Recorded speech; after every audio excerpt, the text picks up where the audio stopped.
ቀጣይ ያልተላከ መልእክት አለን። አንቺ በጣም እየበላሽ ስለሆነ ነው ያነባው። አንቺ ይድረስ ለእግዚአብሔር እኔ ግን እንደሌለ ወይም እኔን እንደማትወደኝ እርግጠኛ ነኝ። እድሜ ልክ ያንተን ትእዛዛትና ሕግጋት ጠብቄ በቻልኩት መጠን ኖሬያለሁ። እኔ እንከን የማይወጣለት ወይ ደግሞ ኃጢአት ሰርቼ አላውቅም አላልኩም። ነገር ግን ሆን ብዬ አስቤ የሰራሁት ተንኮልና ክፋት የለም። አንተ ግን እኔ ላይ መከራ ላይ መከራ፣ ችግር ላይ ችግር ከመደራረብ ውጪ ለኔ የፈየድከው ነገር ምን አለ? ነጋልኝ ስል ሁሉ ጊዜ ራሴን ጨለማ ውስጥ አገኘዋለሁ። አንድ ቀን ያንተን መልካምነት ያንተን ፍቅር ውስጤ ተሰምቶኝ ያውቅ ስለሌለህ ላይሆን ይችላል፣ ወይ ደግሞ ለኔ ግድ ስለሌለህ ነው፣ ወይ ደግሞ ስለምትጠላኝም ይሆናል። ከዚህ ሁሉ ገድለኸኝ ብገላገል አይሻልም ነበር? እኔ በዚህ ስቃይ ውስጥ እንደ ኢዮብ የምማረው ወይም ደግሞ አንተን የማመሰግንበት ምክንያት የለኝም። ምክንያቱም እኔ ኢዮብን አይደለሁም። እኔ ሁሉ ነገር እንዲያበቃ በመጠባበቅ ላይ ነኝ። ጸሎቴን ሰምተህ እንደማትመልስ ይህንንም ደብዳቤ እንደማታነብ እርግጠኛ ነኝ። ምክንያቱም ለኔ ግድ የለህም። ለእግዚአብሔር ደብዳቤ ጽፈሽ ታውቂያለሽ?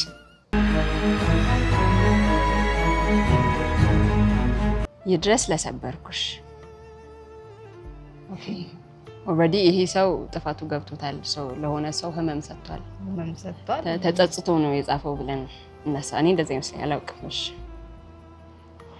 ለረጅም ጊዜያት ማለት ያለብኝን የልቤን ተናግሬ ይወጣልኝ መስሎኝ ነበር። ነገር ግን ያልኳቸውና የተናገርኳቸው የልቤን የገለጹ አልመሰለኝም። ምናልባትም ለራሴ ታማኝ አልሆንኩም። ስለዚህ አሁን ይሄንን ሊጨምር ወሰንኩ። ችግሩ እኔ ነበርኩኝ፣ ህመምሽ እኔ ነበርኩኝ፣ ግርታ የፈጠርኩት እኔ ነበርኩ። የጸባችን መነሻ ሁልጊዜ እኔ ነበርኩ። አሁን ሁሉን ነገር አውቃለሁ። ሁሉ ነገር ተገልጾልኛል። ኃላፊነቱን እኔ ወስዳለሁ። ደደብ ይላል። ደደብ ነበር። አንቺ እኔን አልጣልሽኝ፣ እኔ ግን ጥይሻለሁ። ያለፈ ህይወቴ፣ የወሰንኳቸው ውሳኔዎች፣ ያሳለፍኩት ህመም፣ የወጣሁት ዳገት፣ የወረድኩት ቁልቁለት እኔን ወዶኝ ለመጣ ሰው እኔ ላይ የነበረውን ህመም አስተላልፋለሁ። እኔ በሰዓቱ ራሴን እየጠበኩ መስሎኝ ነበር የገፋሁሽ። በሰዓቱ ከሚመጣው ህመም አስቀድሜ እየተከላከልኩ ነበር። በዚህ ሁሉ እኔን ለማዳን ሞከርሽ። ሁሉን ነገር ፍቅር ምን እንደሆነ አሳየሽኝ። ነገር ግን አወሶፉ እምቢኝ፣ አሻፈረኛል። የተሰበረው ልቤን ልትወጂ መጣሽ። ነገር ብቸኛ እኔን አፍቅሮ የመጣ የኔን ሳይሆን እኔን የወደደ ሰው ገፋው። ነገር ግን ብቸኛ እኔን አፍቅሮ የመጣ የኔን ሳይሆን እኔን የወደደ ሰው ገፋው። አብረን በነበርንባቸው ጊዜዎች ሁሉን ነገር ከራሴ ስሜት ጋር ነበር የማያይዘው። ይበልጥ የሚያቀራርቡንን ነገሮች ሁሉ ሳይቀር የራሴን ህመም ማዳመጫ እንጂ ያንቺ ስሜትና ፍላጎት ጊዜ ለመስማትም ጊዜ አልሰጠሁም። አዳምጭሽ አላውቅም። ይቅርታ ይቅርታ ይቅርታ፣ መውደዴን ስላላሳየሁሽ ይቅርታ። የተሻለ ሰው ሆኜ መገኘት እችል ነበር። ብዙ ነገር መሆን እችል ነበር። ተናድጄ ለተናገርኳቸው፣ ሰላም አጥቼ ሰላም ላሳጣሁሽ ቀናቶች፣ የኔን እርዳታ የኔን ቀለቤታ በፈለግሽባቸው ቀናቶች፣ ብቻሽን በምሽት በጨለማ ጥዬ ለነጉድኩባቸው ቀናቶች ይቅርታ። ያለ ምንም መሳሳት ልብሽን ሰተሽኝ፣ እምነትሽን፣ ታማኝነትሽን ሰተሽኝ፣ እኔ ግን ፍቅርሽን ወደ ጥላቻ እልህ ቀየርኩት። ይቅርታ። አንቺ ለማንም ከበቂ በላይ ነሽ። ይህንን ታውቂያለሽ። ይህንን በየቀኑ የሚነግርሽ ሰው እንደምታገኝ ተስፋ አደርጋለሁ። እንዳንቺ ማንም እንደማይወደኝና መልሶ እንዳንቺ የሚወደኝ ሰው እንደማላገኝ እርግጠኛ ነኝ። ፍቅርን እንዴት መቀበል እንዳለብኝ ያስተማረኝ ሰው አልነበረም። ያደግኩት ህይወት ፍቅር በሌለው ቤተሰብ ውስጥ ነበር። ያ ከህይወቴ መቼም የማይጠፋ ነገር ነው። ውስጤ በልህ ተሞልቶ ነበር። ይህ የኔ ጥፋት ነው። ወደ ኋላ መመለስ ብቻል መጀመሪያ ራሴን አክመው ነበር እንጂ አንቺ ጋር ህመሜን አልወስድም ነበር። አንቺ ጋር ስመጣ ግራ ተጋብቻ አይሆንም ነበር። ግን አልሆነም። ተሰብሬ ነበር እና መሰበር ያሳወረኝ ራሴን ሰብሬ አላበቃሁም፣ አንቺንም ሰበርኩ። ይህንን ደብዳቤ ጻፍኩት ለይቅርታ አይደለም፣ ሌላ እድልም ለ3 ለ4ኛ ጊዜ እንድትሰጭኝም አይደለም። የልቤን ያወራሁት ቤቷን አቃጥላ አሁን በራልኝ እንዳለችው ሴትዮ እኔም ሁሉም ነገር ፍንትው ብሎ ስለታየኝ ነው። ያመጣሁትን ህመም፣ ያስከተልኩት ጠባሳ፣ ያልመለስኩትን ፍቅር አጥብቀ ያዘኝ ስትይ ትቼ ሄድኩትን ሁሉን ነገር ስለታየኝ ነው። ምን አይነት ምስጋና ቢስ ፍጡር ነበርኩ። በየትኛው መንገድ ይሄን ደብዳቤ ደርሶሽ የምታነቢ ከሆነ እንደምትፈወሺ ተስፋ አደርጋለሁ። እንደምትመኙ ደስታ ሁሉ እንደምታገኝ ተስፋ አደርጋለሁ። ከኔ ያላገኘሻቸው ነገሮች በሙሉ እንደምታገኝ ተስፋ አደርጋለሁ። ምክንያቱም አንቺ ጥሩ ሰው ነሽ። ተመልሰሽ እንደምትስቂ ተስፋ አደርጋለሁ። ስለሰጠሽኝ ፍቅር በሙሉ ለዘላለም ባለውለታሽ ነኝ። አመሰግናለሁ። ዋው another drama።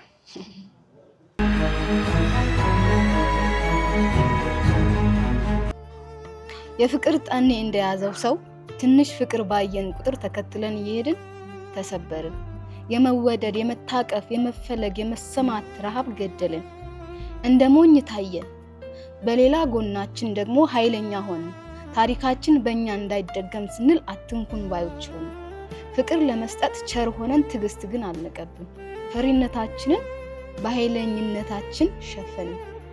ብቻ ግን አለን። ተናድጄና ጮሄ ካልተናገርኩ የምሰማ አይመስለኝም ይላል አንዱ። ሲመሽ፣ በዓል ሲመጣ፣ እንግዳ ሲኖር፣ እቃ ሲጠፋ ያለብኝን ጭንቀት፣ ፍርሃት በቃል አልገልጸውም። አባቴ ሰክሮ ከእናቴ ጋር ሲጣላ የሰፈር ሰው ተሰባስቦ ሲያይ፣ በተለይ የሰፈር ጓደኞቼ ምንድነው ብለው ሲጠይቁኝ ብቻ በራስ መተማመኔን ገለውታል።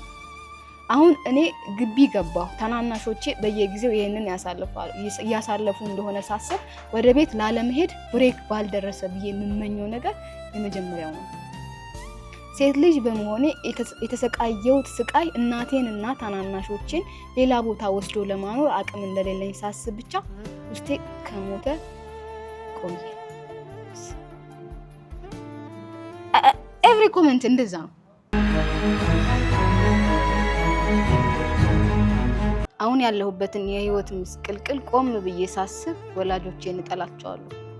ምን ማድረግ ትፈልጊያለሽ ተብዬ ብጠየቅ መሀል አደባባይ ላይ ከፍታ ላይ ቆሜ የእናቴንና የአባቴን ስም እየጠራሁ ህይወቴ የተመሰቃቀለው በእናንተ ምክንያት ነው እያልኩ የጮህ እናገራቸው ነበር። ትልቅ ሰው መናገር ስርዓት አይደለም አይደል? አዎ፣ ሃይማኖታችንም ባህላችንም አይፈቅድም። እዚህ እኛ በምንኖርባት ሀገር በእድሜም በሀብትም ከፍ ያለ ሰው ሁሌም ልክ ነው እና ግን ውስጣችን በሞሉት ፍርሃት ህይወታችን ሲኦል መሆኑን ነግረን ለማና ቤት እንበል። በልጅነት እድሜ ድብድባቸውንና ጭቅጭቃቸውን እያየሁ እየሰማሁ አድጌ ሁሉን በፍርሃት እያየሁ ገና ለገና ሳልነካ ጠብጠብ እያለኝ በህይወቴ ውስጥ ከሰው መስማማት ያቃተኝ እኔ፣ ደስታ የራቀኝ እኔ፣ ለዚህ ያበቁኝን ወላጆቼን የቴጄ ልማቸው ለማን ልክሰሳቸው? ቁጭ አድርጌ እንዲህ ቆሜ የቀረሁት በእናንተ ምክንያት ነው። ህይወቴን መምራት ያቃተኝ እናንተ ባስታቀፋችሁኝ የልጅነት ህመም ምክንያት ነው ብዬ በእንባ ብነግራቸውና ጥፋታቸውን አምነው እያለቀሱ ይቅርታ ቢጠይቁኝ ደስ ይለኝ ነበር። በቃ ባይጠይቁኝም ጥፋታቸውን ብቻ ቢያውቁ ምኞቴ ነበር። ግን አያምኑልኝም።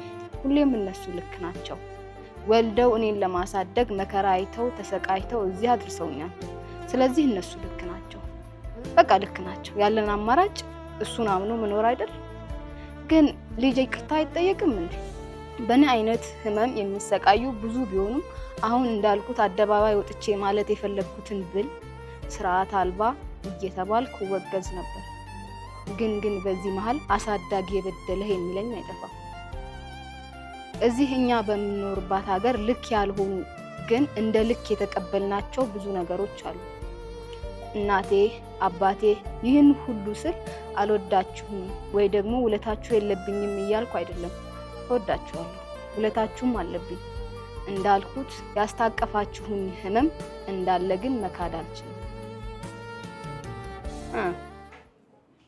this is still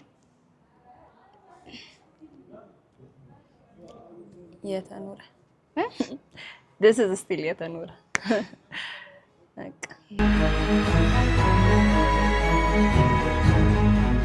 የረሳሁት ክፋት ይላል። ጥፋት ነበር አንተን መተው፣ ጊዜ ዛሬ ብዙ ይለኛል። በቦታው ላይ ጥላቻ እንጂ መቼ ፍቅር ሰጥተኛል። ጅምሩ መልካም ነበር ልብን ገዝቶ የሚረታ። እኔ ነኝ ወይስ አንተ? ማን ነው በድል የተረታ? አልክድም አልካድኩም ወድጄህ ነበረ። ፍቅር ይሁን ሽንፈቴ ልቤ ተሰበረ። ክንድህን አምኜ ደረትህ ላይ ስውል ስምህን ስጠራ በእውነት ባንተ ስምል ሰርክ ስታጠፋ አዝኜ እየማርኩኝ ችዬ አለፍኩ እንጂ መቼ ካንተ ራኩኝ። ይቅር በይኝ ማሪኝ ብለህ ስትጠይቀኝ ምሬሃለሁ የሚል ቃሌን መቻነቀኝ። ሙሉነቴ ነበር ተስፋ ለመኖሬ አሁን ሳቢያዬ ነህ ለመሰባበሬ። ላላፊ ላግዳሚ ስምህን እየነዛው መልካምነትህን ተግቼ እያወዛው ለምንድን ነበረ ጥፋት ያበዛው? ለምንድን ነው እኔስ ሁሉን የረሳሁት? ክፋትህን ትቼ መልካምነትህን ብቻ ያነሳሁት? ምን በሆንልህ ነው መከራልህ ከበዛበት ከዛ ህይወት በመውጣቴ? ልቤ ለምን ይወቅሰኛል አንተን ትቼ በመምጣቴ? ጥፋት ነበር በል ንገረኝ ለማስቀጠል አልለፋውም? ክቡድ ዓለም ከላይ ላይ አልገፋውም? አልሞከርኩም እንድንቆይ አልጣርኩኝም ካንተ ጋራ? ታዲያ ለምን የሚወቅሰኝ በትላንቴ ጊዜ ተራ? እረፍ በለው እረፍ ጊዜ ተወኝ ልረፍ። አታስታውሰኝ ትላንቴን አታውቅ እንደ ሞቼ መነሳቴን። የእሱን ክፋት ከልቤ ላይ እንደፋከው የኔን ልፋት የታረከው። ውሰድልኝ አልፈልግም ትዝታዬ አደብ ግዛ። በመጎዳት በመከዳት የገረጣ የአፍቃሪ ልብ በምንድን ነው የሚወዛ? መጥፎ ነበር ጎድቶኝ ነበር በል አስታውሰኝ። እንደማያውቅ ወደኋላ ደግ ጊዜ አትመልሰኝ ይላል። Thank you.